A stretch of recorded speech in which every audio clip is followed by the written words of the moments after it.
Hi, folks. Welcome to my weekly live stream. I'm Christine Weber. I love supporting mature yoga teachers, getting their wisdom out there into the world. And today I want to show you a couple of things you can do in chair yoga classes to bring the yamas and niyamas into your classes. But first, I want to tell you a couple of stories about yamas and niyamas. So I have talked to so many people who have taken yoga teacher trainings, and they learned yamas and niyamas as just sort of these things that, okay, this is the beginning of yoga. So you learn the yamas and niyamas, and then they sort of didn't focus on them much more after that. It was just sort of like, here's ahimsa, satya, steya, parigraha, brahmacharya, parigraha, and here's shoch, santosh, tapas, svadhyaya, ishvara, pranidhan. That's what they mean. Let's do some asanas. And I can't tell you how many times I've heard that story from folks.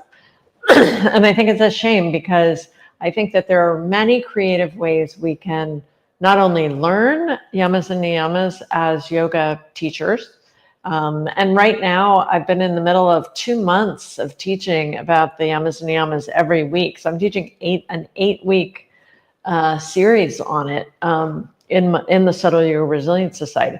There's many creative ways we can teach it, many ways we can teach it, many creative ways we can learn it, and many creative ways we can integrate it into our lives.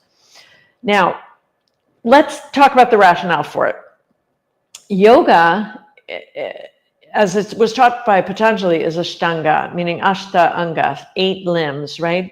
And the first 2 limbs are Yama and Niyama. They're like the foundation. They're like the building blocks that everything else is built on top of. So if that's the case, then why do we just practice asanas and maybe some pranayama and a little bit of meditation here and there, or throw in some Buddhist ideas?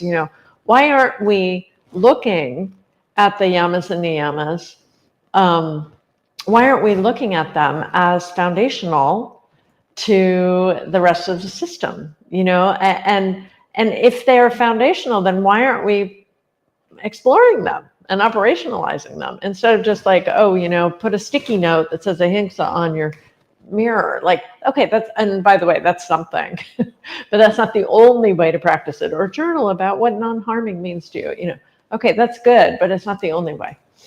Now, the other thing I want to say is, in an integrated yoga class, you will have some elements of yamas and niyamas, asanas, pranayama, and meditation, like little sprinkles here and there. Or you can also have series that focus on each principle and give people homework. I mean, it's great to have homework of the yamas and niyamas, where you can say, hey, this week we're going to be talking about ahimsa. You can do a 10-week series. We're going to be talking about ahimsa, and then here's your homework. And the homework is observe the urge to harm in yourself throughout the day, or take 1 hour to observe how many harmful thoughts you have. Like those are interesting self-explorations as a form of svadhyaya as well. Interesting self-exploration.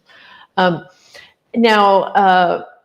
as far as like, how could you simply bring these into a class? Like, I'm not talking about homework and stuff. One of the things that I use a lot of is bilateral stimulation in my classes.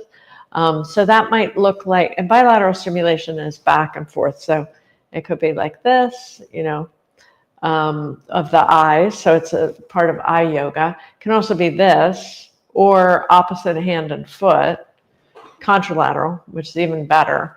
Or it could be twists, where you bring your hand to your body. Now, all of those can be used to do what is called in the EMDR therapies installing.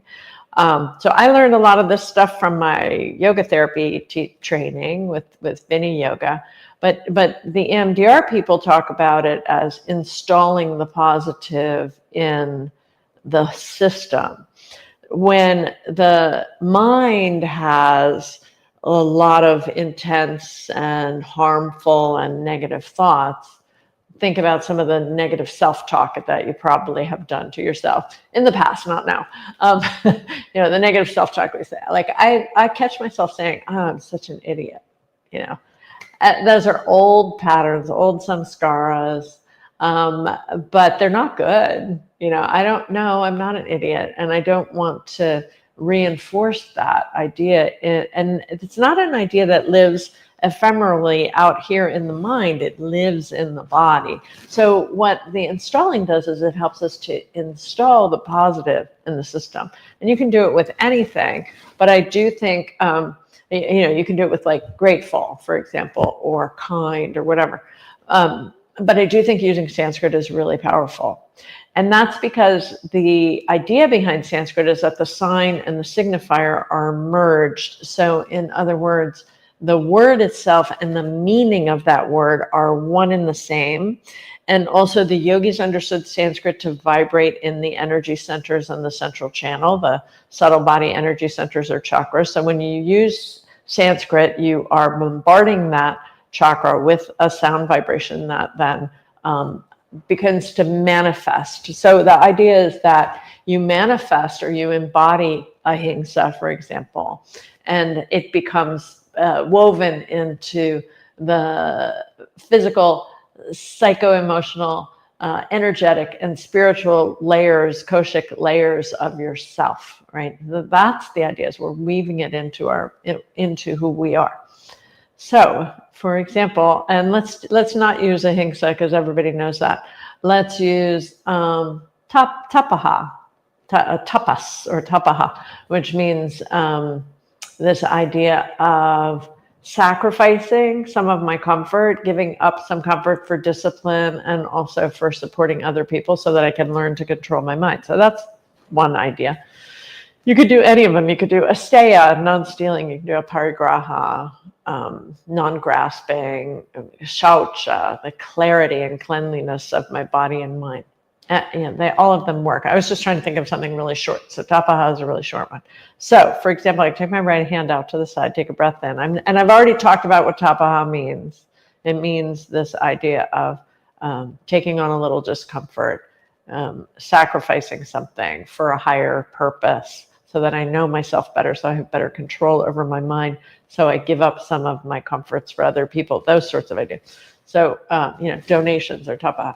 So take the right hand out to the side, take a breath in. As you exhale, it's like you bring that concept, tapaha, into your body, and you can install it in the left side of your chest. Take it with your left hand, tapaha, put it in the right hand. So I can kind of chant it a little bit if I want to, or if that's too weird. Tapa, just say the word.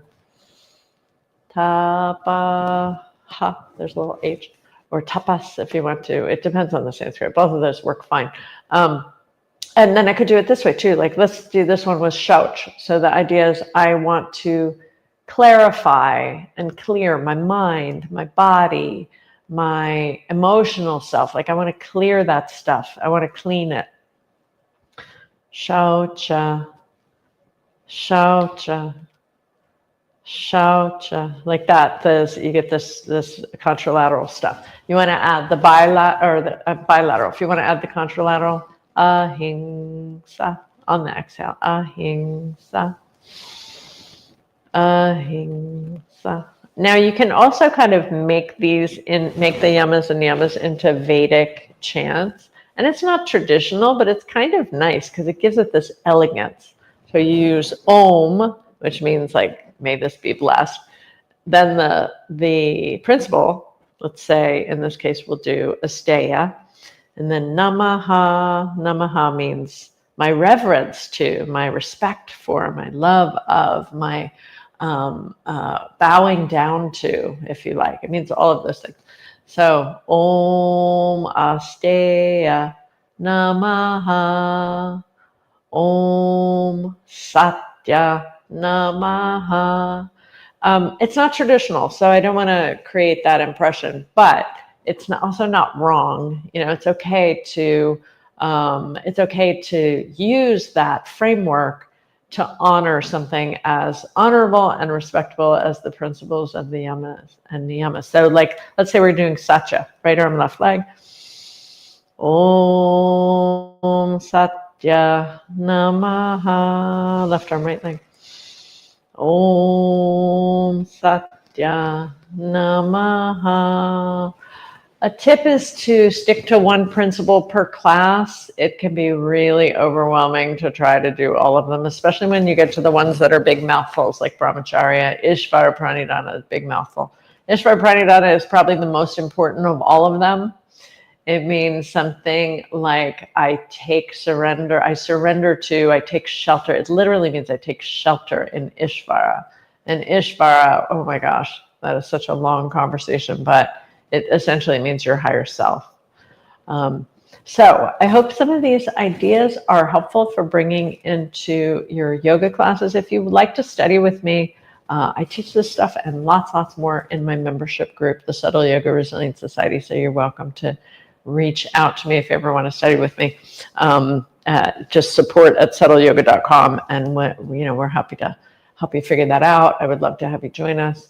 And I hope you're hanging in there and doing okay in these challenging times. Thank you so much for being here. Please leave comments. That really helps the algorithm. And let me know other things you want me to talk about. Lots of love.